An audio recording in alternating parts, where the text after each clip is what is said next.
welcome to Vyas IS. So today is your day 37 of Mission UPSC 2027. थोड़ा सा video में delay हो गया है because I was not well. मेरे 2-3 दिन से थोड़ी तबीयत ख़राब हो रही थी बट अभी I am like little bit of feeling well. So आज हम कंप्लीट कर लेते हैं डे 37 का वीडियो, ठीक है, जिसमें हमने कुछ एडिशनल क्वेश्चंस लिए थे. And the first question was it always that any crime or violation of law that has a specific punishment as well as a process through which the guilt of the person has to be established? See, question ये कह रहा है कि क्या हमेशा से ही जो crime या कोई वायलेशन होता था लॉ का, कोई भी लॉ वायलेट कर रहा है या कोई क्राइम हो रहा है, तो क्या हमेशा से ही उसके लिए कोई एक स्पेसिफिक पनिशमेंट होती थी, हमेशा से ही पनिशमेंट डिफाइन थी, या फिर अब प्रोसेस भी एक स्पेसिफाई था कि किस तरीके से उस पर्सन का गिल्ट ख़त्म करना है या उस पर्सन का गिल्ट जो उसने किया उसको कैसे गिल्ट रियलाइज़ कराया. तो क्या वो स्टार्टिंग से ही चीज़ें थी ऐसी? देखिए, शुरू से हमारे पास कोई भी डिफ़ाइन चीज़ें नहीं थी. शुरू से हमारे पास सब कुछ लिखी हुई नहीं थी कि इस क्राइम के लिए ये पनिशमेंट होगी, इस क्राइम के लिए ये पनिशमेंट होगी, ऐसा कुछ शुरू से नहीं था. ठीक है, धीरे धीरे इवॉल्व हुआ है. अब हमें वही बताना है कि क्या है, ठीक है, कि क्या स्टार्टिंग से था. तो हम बताएंगे वही तरीके से कि नहीं, स्टार्टिंग से नहीं था, चीज़ें चेंज हुई है, इवॉल्व हुई है. एंशिएंट में पहले कैसे था, मेडिवल कैसा हुआ, मॉडर्न में कैसा हुआ, ये चीज़ें हम इसमें देखेंगे. No, it was not always the case that crimes or violation of laws had specific punishment and a standardized process for establishing guilt. कि कोई एक standardized process नहीं था, मतलब चीज़ें सबके लिए एक जैसी नहीं थी, अपने हिसाब से चीज़ें चेंज हो रही थी, कस्टमाइज चीज़ें थी. The evolution of legal system and judicial process has been gradual, ठीक है, धीरे धीरे हुआ, and varies significantly across different societies and time period. ठीक है, तो अलग अलग था, धीरे धीरे चीज़ें चेंज हुई है. किस तरीके से हुई हम थोड़ा सा देख लेते हैं. पहला हमारे पास है एंशिएंट एंड प्रिमिटिव सोसाइटीज़. ठीक है, कि एंशिएंट के टाइम पे, एंशिएंट सोसाइटीज़ पुराने टाइम पे क्या होता था. तो पहले के टाइम पे हम देखेंगे कि पहले के टाइम पे कस्टमरी लॉज थी. ठीक है, कस्टम्स थी. कस्टम लॉ मतलब कि हर किसी के लिए अलग, किसी रिलीजन के लिए अलग तरीके से पनिशमेंट देती है, किसी कास्ट के हिसाब से अलग तरीके का punishment. It was a customary law and retributive justice. ठीक है, अब क्या होता है इसका मतलब देख लेते हैं. देखिए, पहले ऐसा होता था, societies often rely on unwritten customary laws. ठीक है, जो नहीं लिखी हुई चीज़ें, लिखी हुई नहीं थी चीज़ें, अपने हिसाब से चला जा रहा था. आज तो जैसे फिर भी हमारे पास आईपीसी है, जिसको हम आजकल बीएनएस बोलते हैं, बट पहले के टाइम पे ये चीज़ें लिखी हुई नहीं थी और अपने हिसाब से जो भी उस टाइम पे राजा है या जो भी चीज़ें चल रही थी उस हिसाब से पनिशमेंट दी जाती थी. ठीक है, justice was more about retribution. जो जस्टिस है वो रेट्रीब्यूशन पे ज़्यादा बेस्ड थी. Retribution means an eye for eye. An eye for eye means कि बदले में बदला. ठीक है, कि किसी ने क्राइम किया तो हम उसको बदले में पनिशमेंट देंगे, जैसा उसने मेरे साथ किया वैसा ही सेम उसके साथ किया जाएगा. Retribution an eye for eye. ठीक है, तो पहले जस्टिस कैसी दी जाती थी कि अच्छा, इसने मेरे साथ ऐसा किया, अब इसके साथ भी हम ऐसा ही करेंगे. इस तरीके से पहले क्या बोला जाता था, रेट्रीब्यूशन होता था क्राइम पे, या फिर रेस्टिट्यूशन होता था. रेस्टिट्यूशन का मतलब भी इसी तरीके से हो गया कि उसने मेरे साथ हार्म किया तो हम भी उसके साथ हार्म करेंगे. ठीक है, रादर देन फॉर्मलाइज पनिशमेंट. बल्कि कोई एक फॉर्मलाइज पनिशमेंट नहीं थी, सबके लिए एक जैसी पनिशमेंट नहीं थी. हर तरीके की चीज़ें वो कर रखी थी कि हम बदला ही लेंगे. Punishments were often arbitrary. Punishments जो थी फिक्स नहीं थी, अलग अलग थी, कस्टमरी थी, based on the description of tribal leaders थे, कम्युनिटी एल्डर्स कौन था, and they lack the clear and codified system. कोई एक पर्टिकुलर चीज़ नहीं थी, पर्टिकुलर चीज़ें डिफाइन नहीं थी, कोई कॉडिफाई नहीं कर रखा था चीज़ें, कुछ भी हो रहा था. ठीक है, इस तरीके की चीज़ें थी. Collective responsibility. कलेक्टिव रिस्पॉन्सिबिलिटी का यहाँ पे क्या मतलब है? कलेक्टिव रिस्पॉन्सिबिलिटी का मतलब ये है कि पहले के टाइम पे ऐसा होता था कि किसी इंडिविजुअल ने अगर कोई क्राइम किया है तो इंडिविजुअल को तो पनिशमेंट मिलेगी वो तो ठीक है, बट पूरी फैमिली को भी दी जाती थी, पूरी कम्युनिटी को भी दी जाती थी. ठीक है, so in many cases the community और family could be held responsible for the act of an individual which is leading to collective punishment. ठीक है, कलेक्टिव पनिशमेंट दी जाती थी. ठीक है, ट्रायल बाय ऑर्डियल. देखिए, ऑर्डियल का मतलब आप समझेंगे अगर सिंपल भाषा में तो इट्स लाइक डिफ़िकल्ट एक्सपीरियंस, कुछ अनप्लेजेंट सा एक्सपीरियंस होना. ठीक है, समझ आती है बात? ठीक है, कुछ पेनफुल सा होना. जैसे कि guilt was often determined by orders. इस तरीके से कि उनको पेन दो, इस तरीके से गिल्ट देखा जाता था कि हाँ, उसका गिल्ट तभी कम होगा जब उसको सज़ा दी जाएगी, कड़ी से कड़ी सज़ा दे जाना. जैसे कि आग पे चलवाना या फिर पानी में सिंक कर देना, डुबा देना. ठीक है, based on the believe that divine forces would protect the innocent. कि इस तरीके से कि जो लोग को पनिशमेंट मिल रही है वो तो ऑफकोर्स ही बात है, उन्होंने क्राइम किया इसलिए पनिशमेंट मिल रही है, पर जो लोग बच गए हैं वो कहीं ना कहीं क्या है, कहीं ना कहीं वो इनोसेंट है और कहीं ना कहीं उनको प्रोटेक्ट किया जा रहा है क्योंकि उनको पनिशमेंट नहीं मिल रही, बट जो क्राइम करे एटलीस्ट उनको तो पनिशमेंट मिले, कड़ी से कड़ी मिले। तो इस तरीके से ट्रायल बाय ऑर्डियल, मतलब कड़ी से कड़ी सज़ा देना, ठीक है। तो ये हमारे एंशिएंट टाइम पे चलता था। फिर धीरे धीरे कुछ कॉडिफाइड लॉज आई, जैसे अगर हम बात करें पहली चीज़ की, हैम्मुराबी कोड जो कि बेबीलोनियन में है, ठीक है। जैसे इंडिया में हमारी मनुस्मृति है, अगर आप कभी जब हम हिस्ट्री पढ़ेंगे या आपने पता भी हो आपको, तो मनुस्मृति है। तो इसी तरह यहाँ पे भी कोड होता था बेबीलोनियन में, हैम्मुराबी कोड, जिसमें क्या होता था, one of the earliest example of a codified legal system, ठीक है। सबसे पहला एग्जांपल है ये, जिसमें हम कह सकते हैं कि कुछ डिफाइन करी, कुछ चीज़ें कोडिफाई करके लीगली लिखी गई, यहाँ पे स्पेसिफिक पनिशमेंट्स मेंशन की गई स्पेसिफिक क्राइम के लिए, ठीक है। It follow the principle of lex talionis, मतलब कि लॉ ऑफ रिटेलिएशन, मतलब बदला लेने के उसमें ये प्रिंसिपल फॉलो करता था कि बदला ही लिया जाएगा, रिटेलिएशन। हमने पहले भी पढ़ा रिटेलिएशन के बारे में। बट पनिशमेंट्स कैसी थी यहाँ पे, बहुत सीवियर थी, and it depends on the social status. जैसे इंडिया में पहले पनिशमेंट कास्ट के हिसाब से थी कि कौन से कास्ट से हो, लोअर कास्ट से थी तो ज़्यादा कड़ी पनिशमेंट दी जाती थी, इस तरीके से होता था। बट यहाँ पे कैसे दी जाती थी, सोशल स्टेटस के बेसिस में दी जाती थी, ठीक है, कि सोशल स्टेटस कैसा है, ठीक है। रोमन लॉ में भी ऐसा था कि एक बहुत अच्छा इन्होंने एक आप कह सकते हैं डिफाइंड स्टैंडर्डाइज प्रोसेस ले आए थे पनिशमेंट के लिए। It introduce more systematic processes for educating disputes and determining guilt, ठीक है। कैसे, जैसे कि ट्रायल्स होते थे, ठीक है, मतलब कि अगर किसी को सज़ा देने तो उससे पहले उसकी सुनी जाएगी, एंड एडवोकेट्स वगैरह बैठे होते थे यहाँ पे। तो इस तरीके की चीज़ें रोमन लॉ, मतलब रोमन में आ गई थी, ठीक है, रोमन लॉ में भी था। तो ये दो एग्जाम्पल हमने देखे कि मेडिवल में किस तरीके से दो, यहाँ पे जो सबसे पहले हम क्या कहीं पे कॉडिफाई हुई है, तो एक आपका बेबीलोनियन वाला एग्जांपल देखा, एक रोमन लॉ वाला देखा, ठीक है। देन हमारे पास आया मेडिवल पीरियड में हमारे पास पहला पॉइंट आता है फ्यूडल जस्टिस, जिसमें आपको पता है कि जस्टिस सिस्टम को डिसेंट्रलाइज कर लिया, ठीक है। एक के पास नहीं पावर, डिसेंट्रलाइज कर दी गई, एंड लोकल लॉर्ड्स को पावर दी गई, सिग्निफिकेंट अथॉरिटी दी गई कि आपको ही लॉ इन्फोर्स करनी है और पनिशमेंट देनी है, ठीक है। The process for establishing guilt was inconsistent and punishment could be harsh and arbitrary, कि अभी भी जो प्रोसेस था गिल्ट कम करने का वो कैसा था, इनकन्सिस्टेंट था। ऐसा नहीं था कि कुछ डिफाइन हो, पनिशमेंट्स भी बहुत ज़्यादा हार्श और आर्बिट्ररी थी, बहुत ही कड़ी सज़ा यहाँ पे भी दी जाती थी फ्यूडल जस्टिस में भी। रिलीजियस इन्फ्लुएंस भी बहुत बड़ा एक रोल था कि उस टाइम पे जो भी रिलीजियस होता था उस हिसाब से भी काफ़ी इन्फ्लुएंस होती थी चीज़ें, जैसे कि चर्च एक बहुत बड़ा रोल प्ले करता था लीगल मैटर्स में, ठीक है। पनिशमेंट्स जो थी for the violation of both secular and divine laws were influence by religious doctrine, कि पहले जैसे हमारे पास अभी तो कॉन्स्टिट्यूशन में सारी चीज़ें लिखी है कि क्या क्या चीज़ें अगर क्राइम हो रहा है तो ये पनिशमेंट है, आईपीसी में लिखा है। बट पहले क्या होता था, रिलीजियस डॉक्ट्राइन फॉलो होती थी कि किसी रिलीजियस में अगर किसी ने ये कुछ क्राइम कर दिया तो उसमें लिखा होता था कि यार ये चीज़ हुई है तो ये पनिशमेंट दी जाएगी। ट्रायल्स बाय ऑडियल एंड कंपमेशन मतलब कि जैसे गवाह जो होते हैं ना उनको बोला जाता है, वहाँ पे उस टाइम पे ऑडियल्स एंड गवाह वगैरह काफ़ी चीज़ें कॉमन थी कि किसी और को उसकी ओथ लेनी होगी कि हाँ मैं इसने कुछ नहीं किया, तो इस तरीके की चीज़ें चलती थी। देन हमारे पास मॉडर्न लीगल सिस्टम आया। मॉडर्न लीगल सिस्टम में फाइनली हमारे पास रूल ऑफ लॉ आया। रूल ऑफ लॉ क्या है, मैंने आपको क्वेश्चन भी दिया है करने को। रूल ऑफ लॉ जिसमें हम कहें कानून सबके लिए एक है, कोई कानून में बड़ा नहीं है, इस तरीके की चीज़ें। So the modern concept of rule of law which is developed gradually emphasize that all the individuals are subject to the same laws कि हर एक इंडिविजुअल के लिए सेम लॉज हैं, एंड जस्टिस मिलेगी must be delivered through fair process, इसकी सबके लिए fair होना चाहिए, ठीक है, इर्रेस्पेक्टिव ऑफ कि क्या स्टेटस है, इर्रेस्पेक्टिव ऑफ क्या कास्ट है। कॉडिफाइड लॉज आई, प्रोसीजरल जस्टिस आया। जैसे कॉडिफाइड लॉज हमारी जो आपकी आईपीसी में लिखी है, ठीक है। प्रोसीजरल जस्टिस की हमारा जो सीआरपीसी है उसमें डिफाइंड है कि किस तरीके से ये लॉज जो आई है, इस तरीके से जो क्राइम है उसको कैसे प्रोसीड करना है, ठीक है। अब हमारे पास ये सब चीज़ें आ गई है, IPC, CrPC. So with the advent of enlightenment thinking and democratic governance, legal system begin to emphasise specific punishments for defined crimes, कि इन क्राइम्स के लिए पनिशमेंट्स हैं एंड किस तरीके से प्रोसेस होगा for determining the guilt. Example, presumption of innocence, right to defence, ठीक है। कुछ इंटरनेशनल स्टैंडर्ड्स आए, जैसे कि international conventions like the universal declaration of human rights, and also कुछ लीगल सिस्टम है जो इंश्योर करता है कि फेयरनेस हो, प्रोपोर्शनैलिटी हो पनिशमेंट में, ठीक है, एंड गिल्ट भी इस्टेब्लिशमेंट हो थ्रू अ फेयर ट्रायल, सबसे मेन फेयर ट्रायल हो।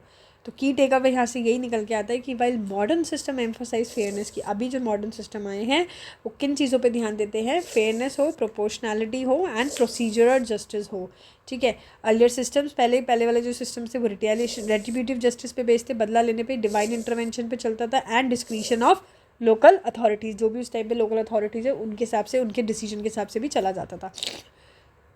The evolution towards standardized punishments and due process reflects centuries of legal, social and philosophical development. कि किस तरीके से ये जो standardized punishment evolve हुई है, किस तरीके से जो processes evolve हुए हैं, ये क्या reflect करता है कि किस तरीके से centuries लग गई है legal, social and philosophical development होने में.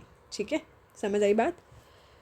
सेकेंड क्वेश्चन है, what you understand by the term domestic violence. Domestic violence का क्या मतलब होता है एंड कौन कौन सी लॉज इस टर्म के साथ एसोसिएटेड है. सो डोमेस्टिक वायलेंस का मतलब हो गया कि एक अब्यूजिव बिहेवियर होना फैमिली के अंदर, या एक डोमेस्टिक घर, मतलब उसी की तरह आप ऐसे समझ लीजिए कि एक अब्यूजिवली बिहेव करना फैमिली के अंदर, टिपिकली वायलेंस करना या फिर कोई अलग तरीके का abuse by one person against another, की एक पर्सन दूसरे पर्सन के साथ अब्यूज़ कर रहा है. It can take various form, जैसे फिजिकली अब्यूज़ हो सकता है, इमोशनली भी हो सकता है, सेक्शुअल भी हो सकता है, साइकोलॉजिकल भी हो सकता है एंड इकोनॉमिक भी हो सकता है.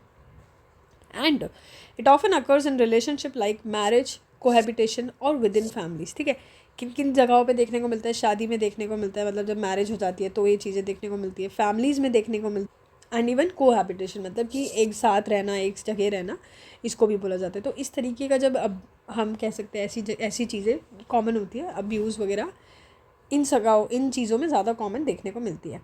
अब जैसे कि डोमेस्टिक वायलेंस में फ़िज़िकल वायलेंस की अगर बात करूँ तो फ़िज़िकल वायलेंस का मतलब मारना, पीटना या फिर बॉडीली हार्म करना. इमोशनली ह्यूमिलेट करना, किसी को इंसल्ट करना, किसी के बिहेवियर को कंट्रोल करना.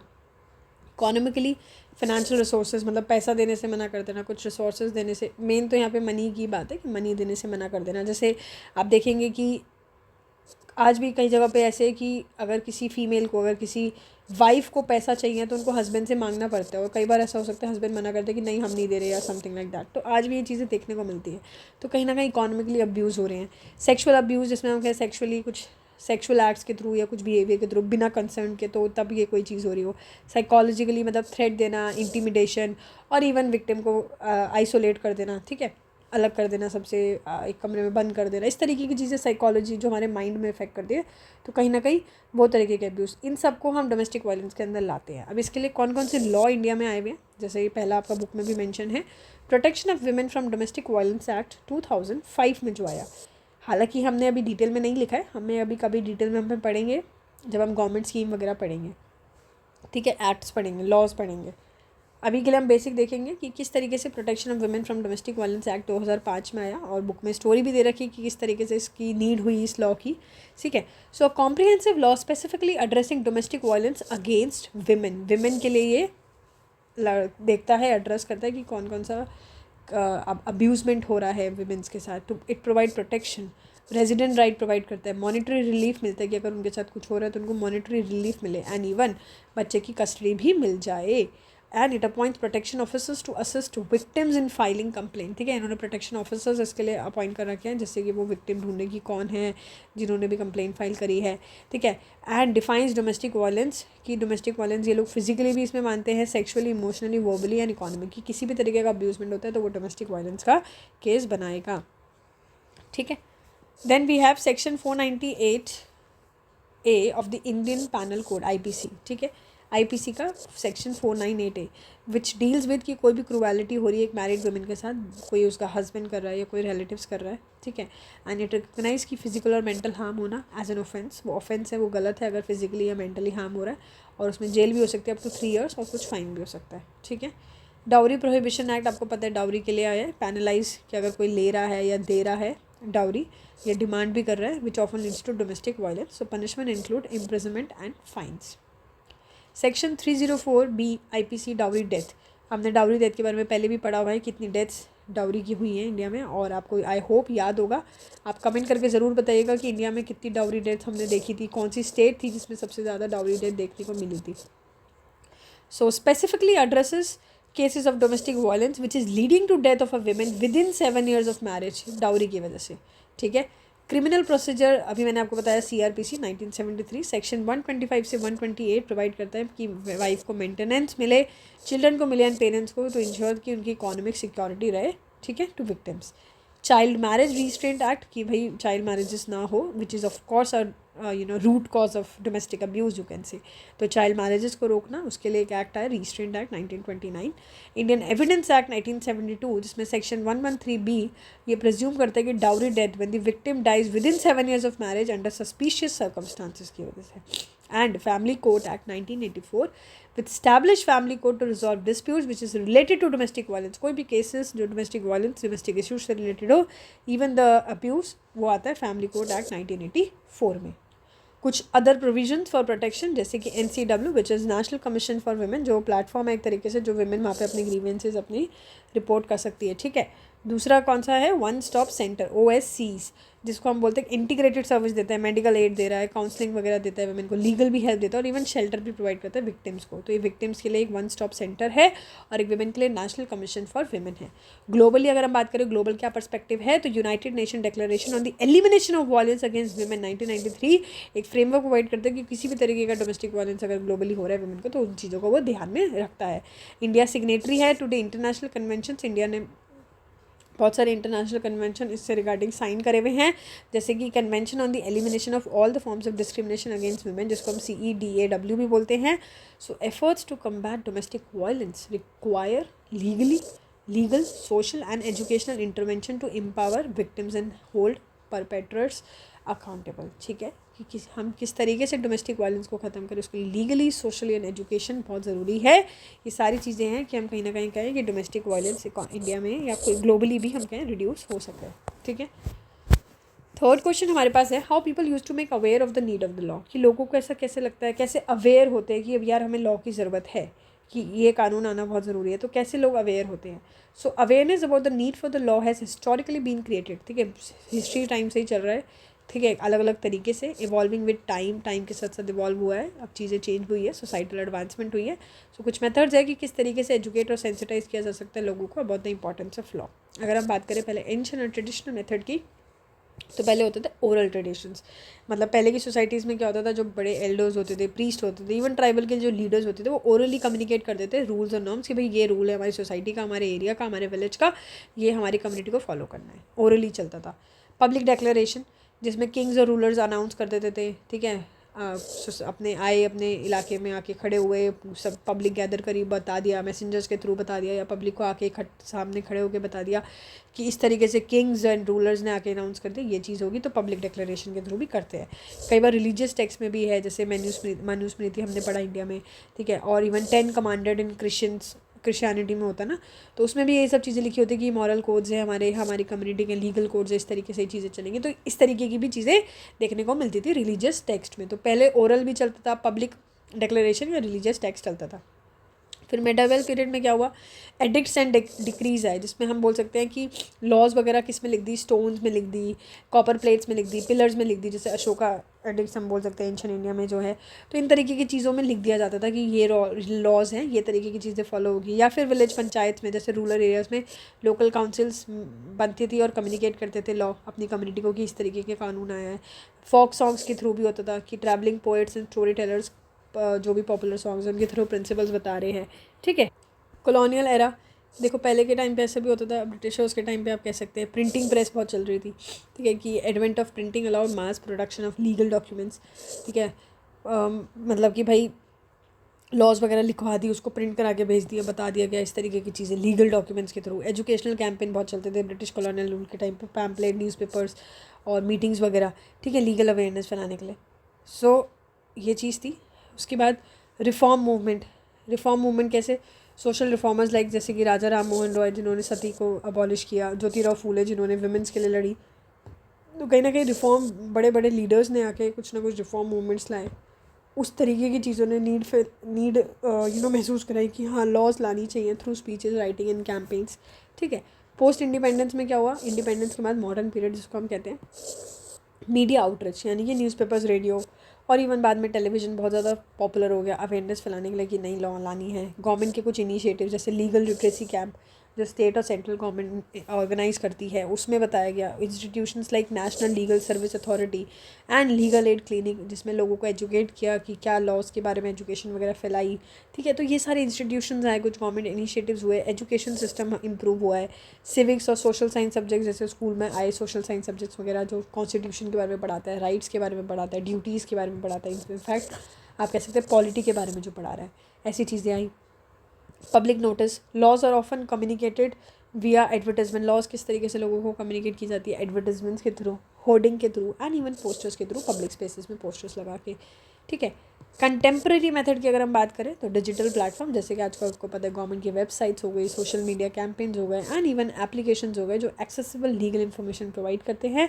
इनिशिएटिव्स लाइक डिजिटल इंडिया जो एम्फासाइज करता है e governance and online legal awareness पे। तो ये सारे इनिशिएटिव्स जो आज के टाइम पे चल रहे हैं, digital platform, mass media campaign जैसे कि टीवी और रेडियो प्रोग्राम्स होते हैं ना, आवाज़ दो, जागो, ग्राहक जागो, कहीं ना कहीं ये कुछ स्पेसिफिक लॉज हाईलाइट करता है, सिटीजन्स की राइट को हाईलाइट करता है, ठीक है। कुछ डॉक्यूमेंट्रीज आजकल आ रही है, शॉर्ट फिल्म्स ऐसी आ रही है जिसमें लोगों को एजुकेट किया जा रहा है अबाउट लॉज की, ये चीज़ें क्यों ज़रूरी है, क्या है नहीं, ठीक है। NGOs के through also it is playing a significant role in educating marginalise communities, ठीक है। जैसे कि एक ऑर्गेनाइजेशन है बहुत फेमस है, आप अभी आगे धीरे धीरे पढ़ेंगे, सेवा, which is self employed women's association, जो लेबर राइट्स के लिए फोकस करता है। लीगल अवेयरनेस ड्राइव्स आ गई है, जैसे लीगल अवेयरनेस वीक चला जाता है, वर्कशॉप्स होती है स्कूल्स कम्युनिटीज़ में इन चीज़ को लेकर, स्ट्रीट प्लेज होते हैं, थिएटर ग्रुप्स, आजकल आपको पता है सब चीज़ें कॉमन हो गई है, सोसाइटीज़ वगैरह हो गई है, ठीक है। कम्युनिटी का इंगेजमेंट करना, ठीक है, अवेयरनेस फैला के, सेल्फ हेल्प ग्रुप बना के कुछ लोकल लीडर्स मिलके अवेयर कर रहे हैं कस्टमर्स को, आप कह सकते हैं सिटीजन्स को, ठीक है। इंटरनेशनल ऑर्गेनाइजेशन का भी कहीं ना कहीं रोल है, United Nations and other international bodies which are promoting legal awareness, किस तरीके से, जैसे कन्वेंशन कैंपेन्स के थ्रू या कुछ ऑब्जर्वेंस डे, मतलब ये डे बना दिया कि इंटरनेशनल ह्यूमन राइट डे है, तो ऐसी तरीके की चीज़ें बना दी कि लोगों के अंदर अवेयरनेस आए, ठीक है। की टू सक्सेस की अगर हम बात करें तो legal awareness thrives when people understand the law. Legal awareness तब आएगी जब लोगों को समझ आएगी कि क्यों लॉ ज़रूरी है उनकी डेली लाइफ में, लॉज को कम्युनिकेट किया जाए सिंपल और एक्सेसिबल लैंग्वेज में, एंड ग्रास रूट एफर्ट्स, मतलब कि ग्राउंड लेवल पे एफर्ट्स लगाए जा रहे हैं, नेशनल कैंपेन्स अगर हो रहे हैं हर सेक्शन ऑफ द सोसाइटी के लिए, तो कहीं ना कहीं हेल्प करेगा कि लोगों को समझ आए कि क्यों लॉ इनके लिए ज़रूरी है, ठीक है। लास्ट क्वेश्चन है, what are the various ways in which people lobbied the parliament. किस तरीके से, अलग अलग ऐसे कौन से तरीके जिसमें लोगों ने पार्लियामेंट को, ठीक है, पार्लियामेंट को लॉबी किया है, लॉबी मतलब इन्फ्लुएंस करने की कोशिश की है, लेजिस्लेटिव प्रोसेस को चेंज करने की कोशिश कर रहे हैं। So lobbying is the process through which individuals, groups और even organisation which is attempting to influence law makers और द लेजिस्लेटिव प्रोसेस, जो भी लॉ बना रहे हैं, जो भी लेजिस्लेटिव प्रोसेस में है, उसमें इंटरफेयर करके किस तरीके से लोग, या तो कोई एक इंडिविजुअल, या हो सकता है कोई ग्रुप भी हो, या हो सकता है कोई पर्टिकुलर ऑर्गेनाइजेशन भी इन्फ्लुएंस कर रहा है, तो किस तरीके से वो लॉबिंग करने की कोशिश कर रहा है, वो ये चीज़ है। So in the context of lobbying the parliament various strategies are employed to shape policy and legislature. तो कौन कौन से हैं, अभी हम वो स्टेप्स देखते हैं, ठीक है। सो पहला हमारे पास आता है डायरेक्ट लॉबिंग। डायरेक्ट लॉबिंग का मतलब हो गया जैसे कि मीटिंग कर ली एमपी के साथ, डायरेक्टली मिल के मीटिंग के, जैसे स्टेक होल्डर एमपीज़ के साथ मिल गए, उन्होंने अपना केस बता दिया, उन्होंने बता दिया कि भाई इस तरीके की चीज़ें हैं, ठीक है, तो ये तरीके की चीज़ों के लॉबिंग कर सकते हैं। So stakeholder meet MPs to present their case, provide research और explain the impact of proposed policies, कि भाई ये पॉलिसीज़ रख सकते हैं, इस तरीके से आप करो, डायरेक्ट मीटिंग करके। सो 1-to-1 मीटिंग हो रही है, डेलीगेशंस हो रहा है, या फिर हो सकता है पार्लियामेंट्री कमेटी बना दी। पार्लियामेंट्री कमेटी ऐसा हो गया कि मान लो जो कमेटी बिठाई जा रही है, फॉर एग्जांपल हमने कहा कि टोबैको को लेके कुछ बिल पास करना है, तो अब कमेटी के अंदर बिठाई ऐसे लोग लिए जो फेवर करे टोबैको को, हाँ होना चाहिए, क्यों नहीं होना चाहिए, तो कहीं ना कहीं वो कमेटी स्ट्रांग होगी, तो कहीं ना कहीं इन्फ्लुएंस करने की कोशिश करती है ना। So lobbyist often present their views to parliamentary committees during consultation on specific bills और पॉलिसीज़ के टाइम पे काफ़ी चीज़ें की जाती है, ठीक है। ड्राफ्टिंग लेजिस्लेशन, इन्फ्लुएंशियल ग्रुप्स कई बार क्या करते हैं, लेजिस्लेशन खुद ड्राफ्ट कर देते हैं और बोल देते हैं एमपीज़ को कि पार्लियामेंट में ही दिखा दो, हालांकि ये इतना होता नहीं है कॉमन, बट कई बार कर देते हैं कि बना के लिख के दे दिया, भेज दिया, ठीक है, कि अब इस तरीके की चीज़ें पास करा दो बड़े बड़े लोग, ठीक है। तो ये तो हो गया डायरेक्टली पार्टिसिपेट करने को। होता है इनडायरेक्ट, जिसमें पब्लिक कैंपेन्स के थ्रू कर सकते हैं, रैलीज, एडवर्टाइजमेंट, सोशल मीडिया, ठीक है, which aim to generate widespread public support for a cause which is indirectly pressurising MP. तो कहीं ना कहीं एमपी को प्रेशराइज हो रहे हैं, क्योंकि कहीं ना कहीं रिलीज़ वगैरह के थ्रू पब्लिक इतना ज़्यादा गैदर होकर ये चीज़ें फैला रही है। मीडिया एडवोकेसी, जिसमें ओपिनियन पब्लिश कर रहे हैं, जैसे आप देखेंगे एडिटोरियल वगैरह जो होते हैं ना, so publishing opinion pieces, articles और even interviews to highlight specific issues and create awareness among the public and policy makers, ठीक है। पेटिशंस एंड ओपन लेटर्स, जैसे कि कुछ पेटिशन साइन कराते रहा, सबमिटेड साइन पेटिशंस या public letters to MPs, ministers और पार्लियामेंट्री कमिटीज, इनडायरेक्टली पार्टिसिपेट कर रहे हैं ना, ठीक है। और कई बार प्रेशर ग्रुप भी बना लेते हैं, एडवोकेसी ऑर्गेनाइजेशंस भी होती है। प्रेशर ग्रुप बना लेना मतलब कि मिल बांट के 2-3 लोगों ने, 2-3 फर्म्स ने मिल बांट के बोला कि ठीक है हम बोलते हैं एमपी को ऐसी चीज़ होनी चाहिए। ट्रेड यूनियन बना ली, इंडस्ट्री बॉडीज जैसे कि trade union, chambers of commerce, professional association for lobby, FICCI, CI, इन सब ने मिलके बोल दिया कि हाँ चलो करते हैं, इस चीज़ पे इन्फ्लुएंस कराने की कोशिश करते हैं।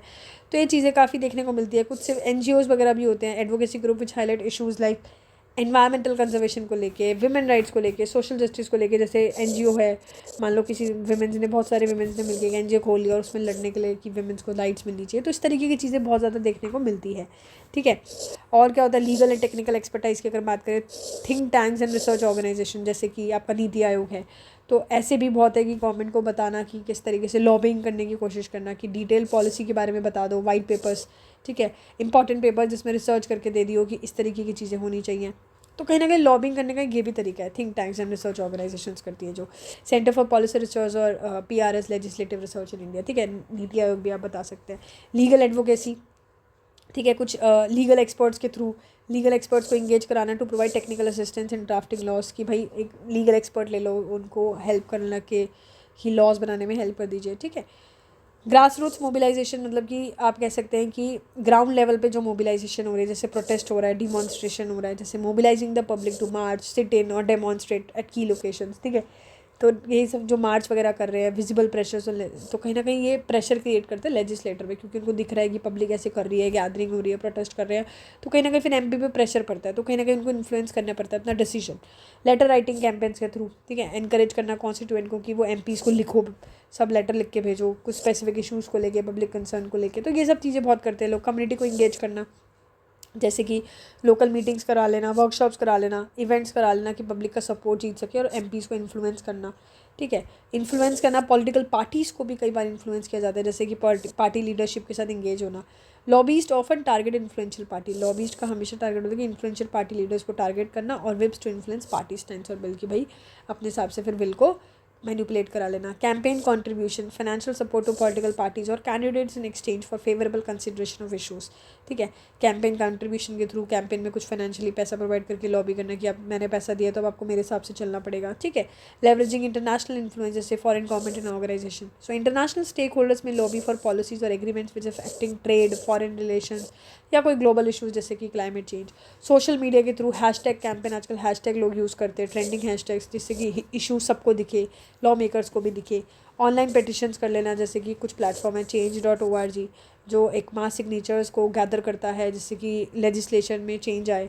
इन्फ्लुएंस करना पब्लिक फिगर के थ्रू, जैसे बड़े बड़े सेलिब्रिटीज़ को इंगेज करके या कुछ इन्फ्लुएंशियल पर्सनालिटीज़ को इन्फ्लुएंस करके एक पार्लियामेंट के ऊपर प्रेशर डालना।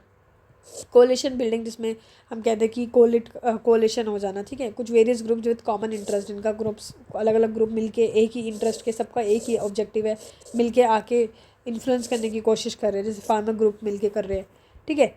पार्टनरशिप विद ब्यूरोक्रेट्स के साथ पार्टनरशिप कर लेना, जैसे कि पॉलिसी ड्राफ्टिंग और इम्प्लीमेंटेशन में कहीं ना कहीं उनका भी रोल आ जाए। प्राइवेट मेंबर बिल्स, ठीक है, encouraging sympathetic MPs to introduce private member bill to highlight specific issues in parliament. Private bill लाना, जिससे कि कहीं ना कहीं इसमें भी इशू कुछ हाईलाइट कर सके वो अपने स्पेसिफिक इशूज़, ठीक है। तो कहीं ना कहीं ये चीज़ें होती हैं, इसी में हम कह सकते हैं लॉबिंग कर सकते हैं। किस तरीके से लॉबी लोग कर सकते हैं, इंडिविजुअल कर सकते हैं, ग्रुप कर सकते हैं, या फिर कोई ऑर्गेनाइजेशन कर सकता है। चैलेंजेस यही है कि एक अनएथिकल प्रैक्टिस है, क्योंकि इससे करप्शन हो सकता है, फेवरेटिज्म, इन्फ्लुएंस हो सकता है, कहीं ना कहीं ट्रांसपेरेंसी नहीं है, क्योंकि कहीं ना कहीं अकाउंटेबिलिटी वाली बात आ जाती है यहाँ पे, ठीक है। सो रेगुलेशन किस तरीके से हो सकता है, why lobbying is not explicitly regulated in India, कि लॉबिंग इंडिया में ऐसा नहीं है कि एक्सप्लिसिटली रेगुलेट की जा रही है, but it must adhere to general laws, ठीक है। कुछ लॉज हैं उसमें भी एडहेयर करना चाहिए, हमें फॉलो करना चाहिए, जो कि ट्रांसपेरेंसी से या एंटी करप्शन से रिलेटेड है। Efforts to institutionalise lobbying and bring transparency to the process are ongoing, कि आज भी लॉबिंग को इंस्टीट्यूशनलाइज किया जाए और ट्रांसपेरेंसी लाए, ये प्रोसेस आज भी चल रहा है। तो इस तरीके की चीज़ें हमने देखी, काफ़ी चीज़ें सीखने को मिली है इस टॉपिक में। इस पूरे लेक्चर में आपको समझ आई होंगी किस तरीके की चीज़ें हमने एग्ज़ाम में आ सकती है। हालांकि ऐसा नहीं है डायरेक्ट क्वेश्चन आएगा, बट ये हमारी नॉलेज काम आती है कहीं ना कहीं, ठीक है। तो ये सारी चीज़ें हमने देखी। इसी के साथ जो नेक्स्ट लेक्चर है आपका डे 38 वाला, जो कि आज आनी थी वीडियो, वो मोस्ट प्रोबेबली कल आएगी, ठीक है, सो मिलते हैं कल लेक्चर के साथ. All the best. Thank you. Take care.